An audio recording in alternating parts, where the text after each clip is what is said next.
I've followed some pretty tough acts, but I've never gotten up after a guy who says, nobody gives a shit, now it's your turn. So this is a bit of a new one.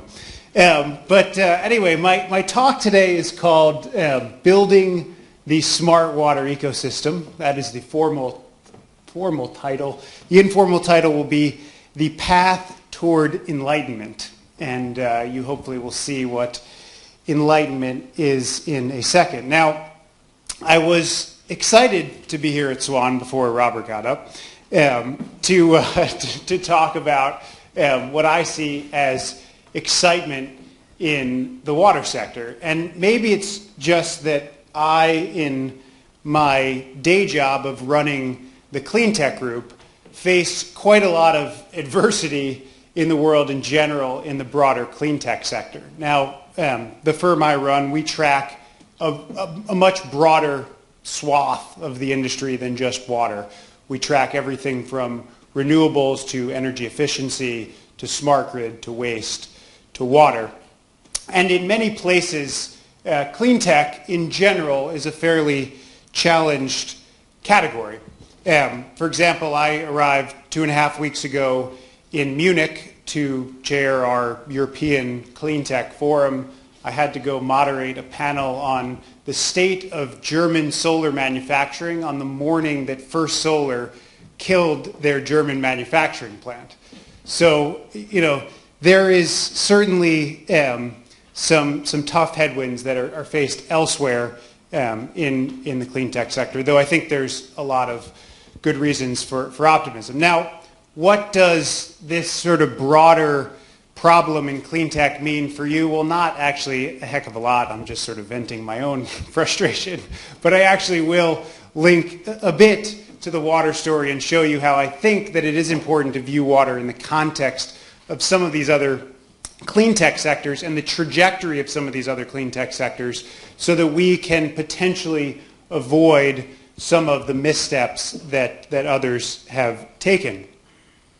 So I think actually the water market, even though we sort of hear some comments about sort of disillusionment, is in a general upswing. And I'll talk about that it's in an upswing in investment, it's in an upswing in corporate strategic interest, and I think it's in an upswing in recognition of the sort of broader resource challenge that we are facing in the world. So last year my message to you was, boy, water gets a lot of talk and not much action, and I think this year I'll show you that water is getting some action, and I think that's important.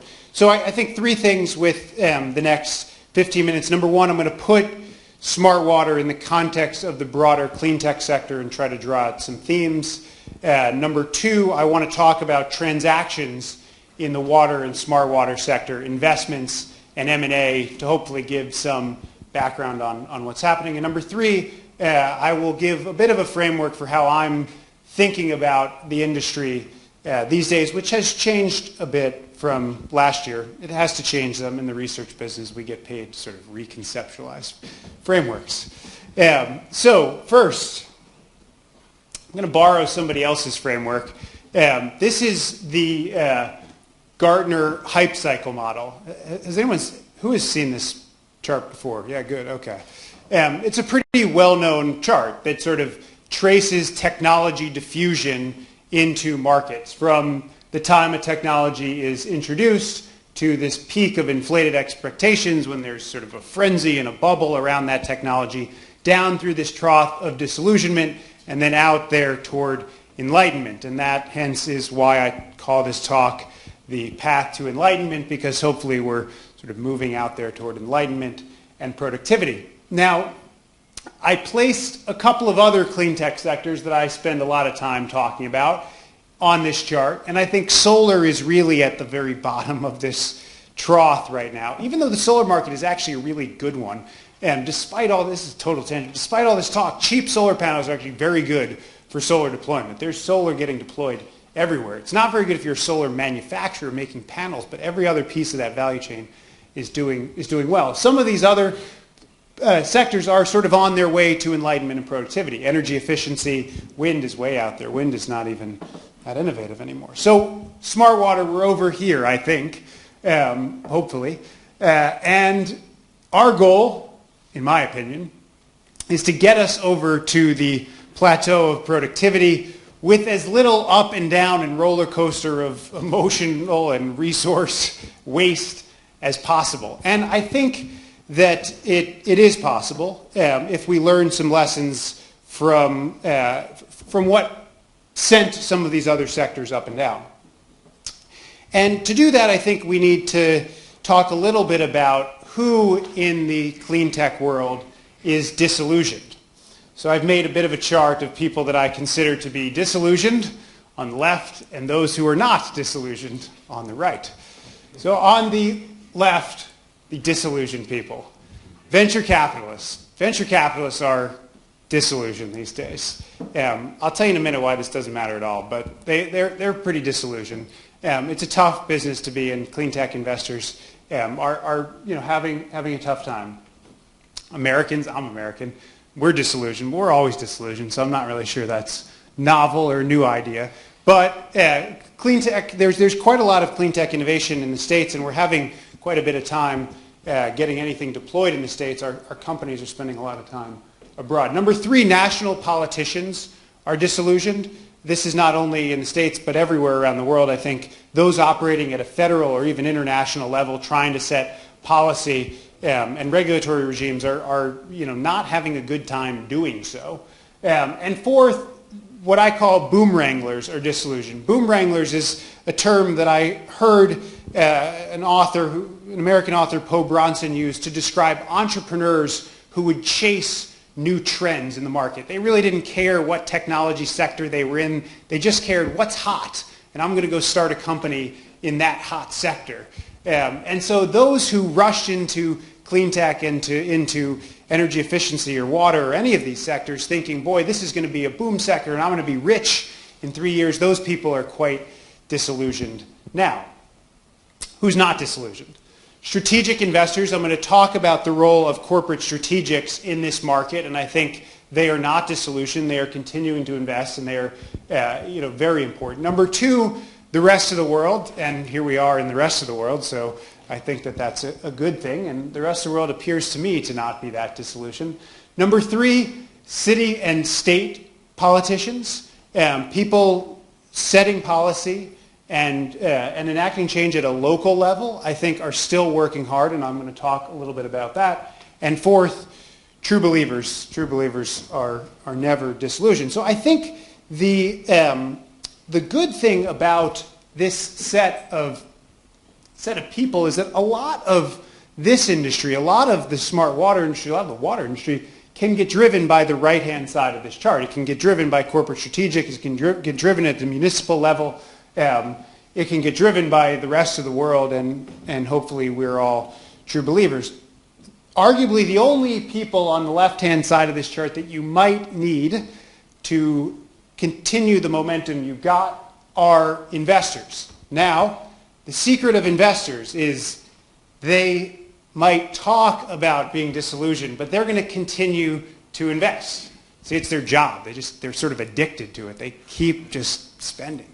They get paid management fees as a percentage of the money they spend, so they have to keep investing. And in fact, they are continuing to invest in clean tech despite all the talk to the contrary. Yes, there was a bit. This is all clean tech, water, smart, the whole entire sector. Q1 of this year, yes, down a little bit, 1.8 billion globally, but deal count was up to 185 deals.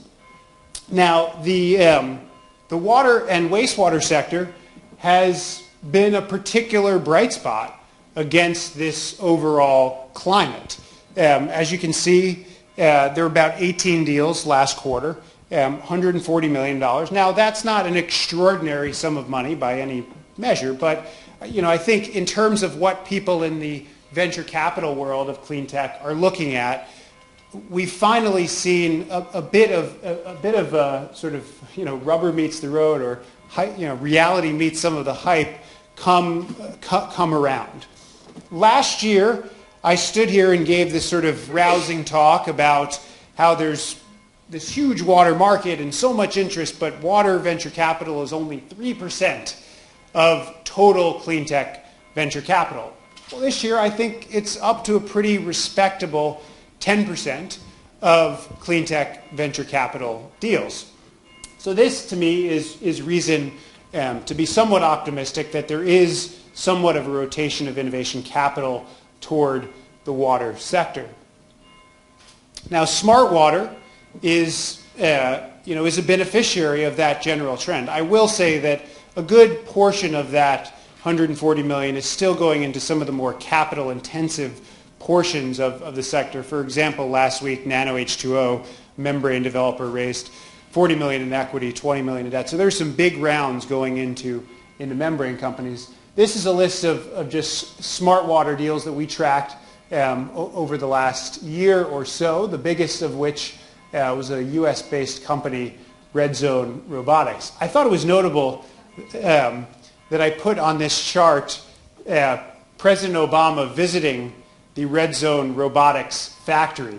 Now, I should note, this picture was taken in June of last year, June of 2011, before sort of Solyndra debacle in the US. Now, if President Obama were to visit a smart water facility today or any clean tech facility today, it would be labeled as part of his European socialist agenda and would be unacceptable to sort of the American political world. So this is not happening, quite unfortunately, these days. I think this was a big part of the early administration. Now it's getting quite unfortunately hammered. But it's been good for smart water in general. It's not just venture investors, proper equity investors, that are pushing this trend. It is also corporate strategics as investors and as partners. This chart traces corporate involvement in clean tech venture deals over the last many years. And as you can see, it's been on an uptrend. Q1 of this year was particularly good in terms of corporate investments into the clean tech sector. And when you look at deals being done, there oftentimes is a corporate involved. And I think the reason for this is a lot of what we've discussed today. It's very difficult for startups to break into utilities, and all of them are looking for bigger corporate strategic partners who have more trust, who have more mind share with those utilities, and you see a lot of them drawn to these kinds of partnerships that include not only investments but include distribution channel. It's not only investments that corporates are going after, it's M&A. Mergers and acquisitions are really hot in the clean tech space. 2011 was a big year for deal making. Q1 of this year was a big year for deal making. And this is impacting water and wastewater in a big way. Water and wastewater is the number one category for M&A in our tracking. 15 deals in Q1 of this year. It was the largest deal in the clean tech space was Pentair's acquisition of Tyco Flow Controls. This is having a sort of market impact on the sector. I will say that many of, if not all, of the major equipment and service vendors, many of them presenting here today, have become regular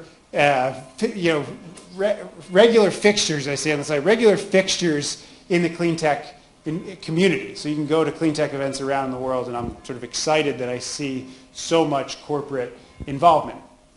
The flip side of this is on the right-hand side of this chart, and I was last week up in the oil sands in Canada, so maybe I had that on my mind, but this was a chart of equipment providers to SAGD projects there, steam-assisted gravity projects. And this type of consolidation is leading toward very, very consolidated equipment markets, which has its good and bad. I think a lot of these vendors will have large, very integrated portfolios.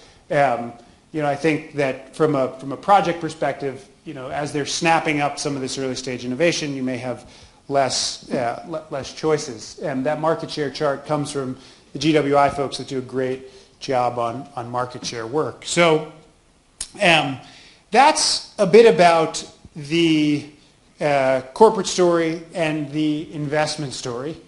And I think what I want to sort of wrap on in the last couple minutes here is just how I'm rethinking just sort of frameworks for getting our head around the smart water world.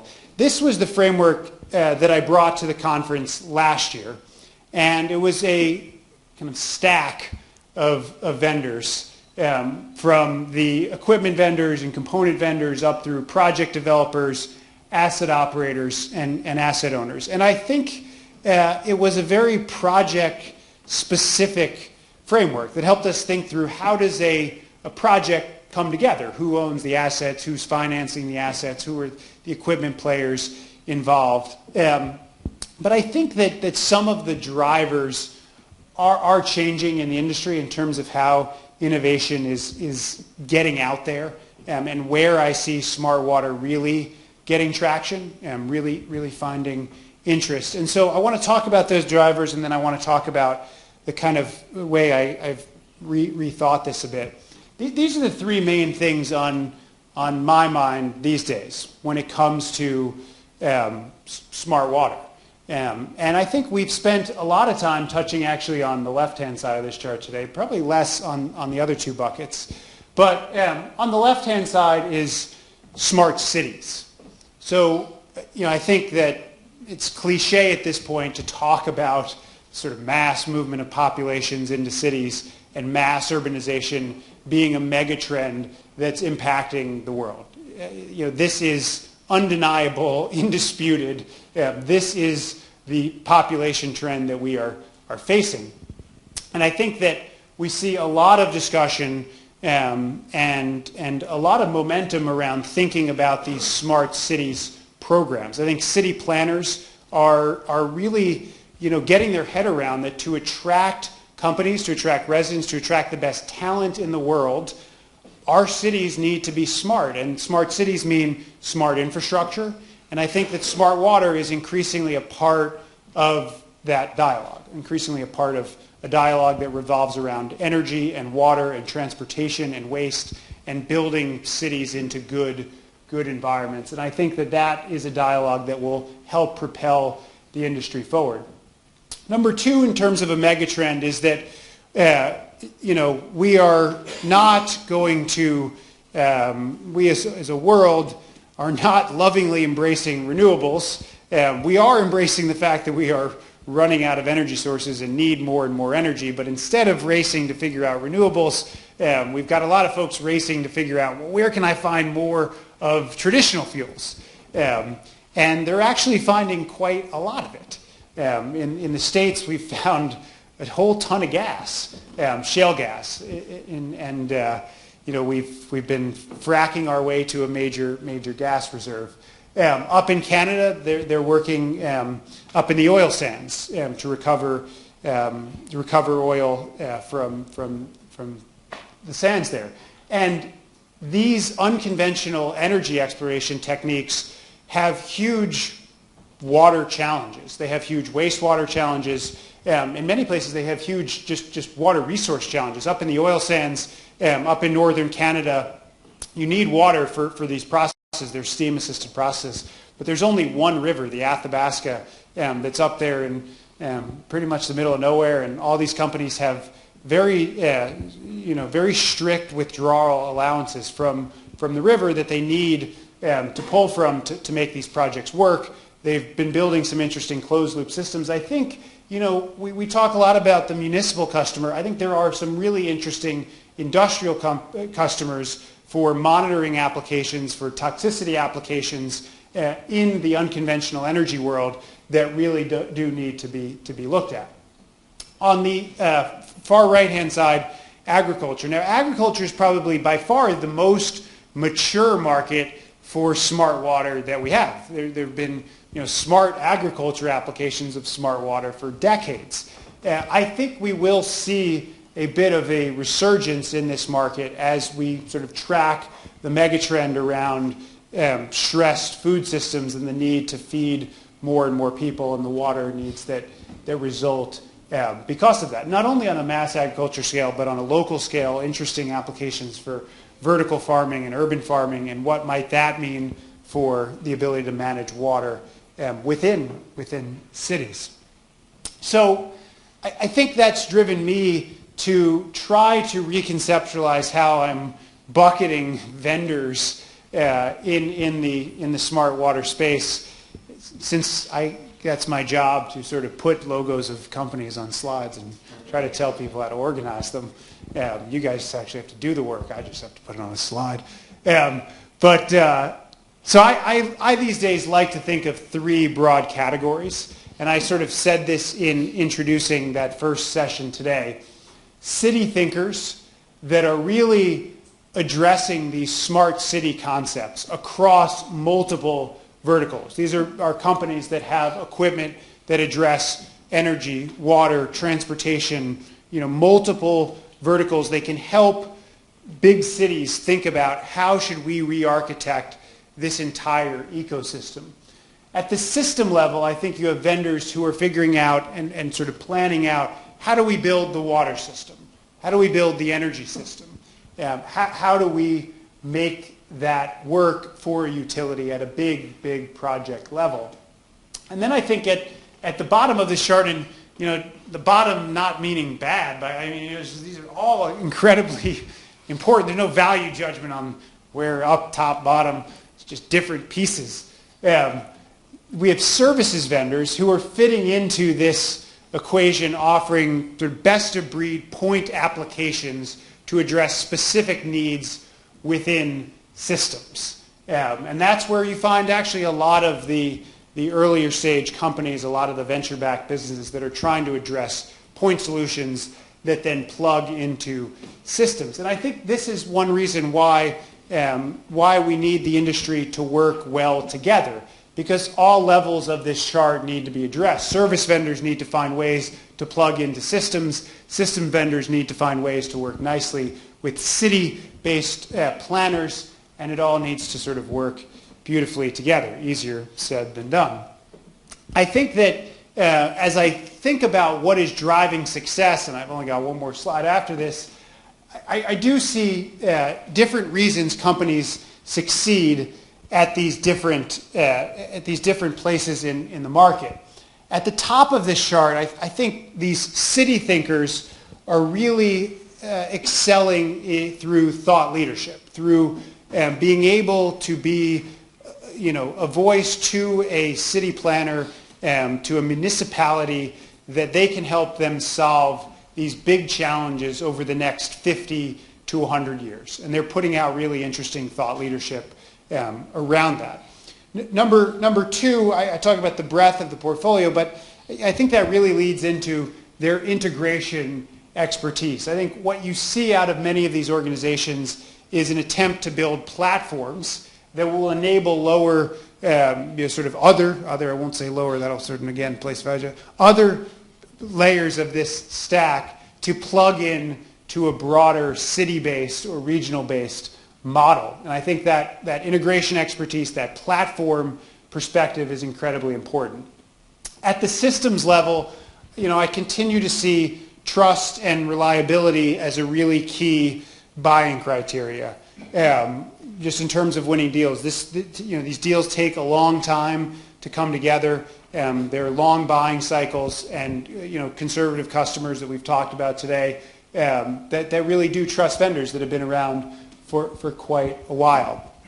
I think incremental innovation is important to system companies. Now, I think we could sort of dismiss incremental innovation as, boy, they're not really out on the leading edge, or they're not doing anything to disrupt. But I actually think not getting blindsided by incremental innovation is probably the most important thing to a systems company, to be able to evolve over time where a utility wants them to evolve. And I think number three, an international footprint is increasingly important to any business in this sector. And then at the bottom, what is important to some of these early stage innovators? I think it really is ease of implementation. Are you making it easy for a utility to try out your solution. And I mean sort of dirt, simple, easy. As we've heard today, there's going to be 100 reasons why people are going to want to say no. You need to try to limit those to just a couple to make it really, really dead simple. Return on investment, clearly important. The final bullet that I put there, low-cost global distribution. I think you will, as an early-stage company, have to hunt for customers around the world. You will not be able to afford to do that on planes and hustling around to every single country in the world. So finding regional distributors, partners in different places in the world that can help you get access to channel, I think is incredibly important at the services layer. And then I think what this all means is how can we all work together? And I think the only sort of short plug for what I'm doing is we're building a lot of tools to try to map out how this entire industry is fitting together. This is very important to us in terms of being able to plot out the different types of relationships that companies are forming. We think that this kind of integration of cities, systems, and services is incredibly important, and we, as the Cleantech Group, are trying to build tools to help you see this. This is our i3 research platform. If anyone wants to see it, you can catch me around for the next couple days. So that's pretty much my message today. My message today is, I think if we all work collectively, if we continue to see good momentum behind investment, behind corporate involvement, and if we all take the time to understand how these layers of the industry are going to work together, we will slowly but surely, hopefully with not so much peaks and not so much valleys, get ourselves deliberately over there to enlightenment. And so that is my talk for today. Thank you for listening.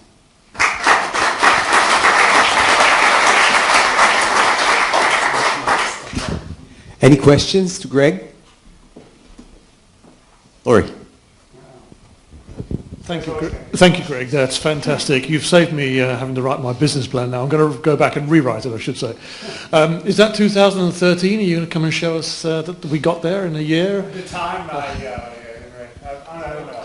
My question was, around the smart cities part, I accept your analysis and your model. It's superb. However, I don't see the smart cities market as being quite as coherent as the other two sectors that you describe. Can you say a little bit about what the nature of the sort of more early adopter smart city looks like? Is it a municipality? Is it what is it in terms of a customer? No, that's a great question. I think that's a very accurate representation of where the smart city market is. I think it is a lot of theory at this point and less implementation. I think, where do I see most of the action in smart cities? I think it's mostly in Asia, where you have greenfield smart city projects in second-tier, third-tier Chinese cities. You've got some smart city project. You've got one singular smart city in Korea by Incheon Airport, New Sengdong, which is an interesting case study. I think it's certainly where there are opportunities to build new big cities from scratch. Those today are the jewels in the crown.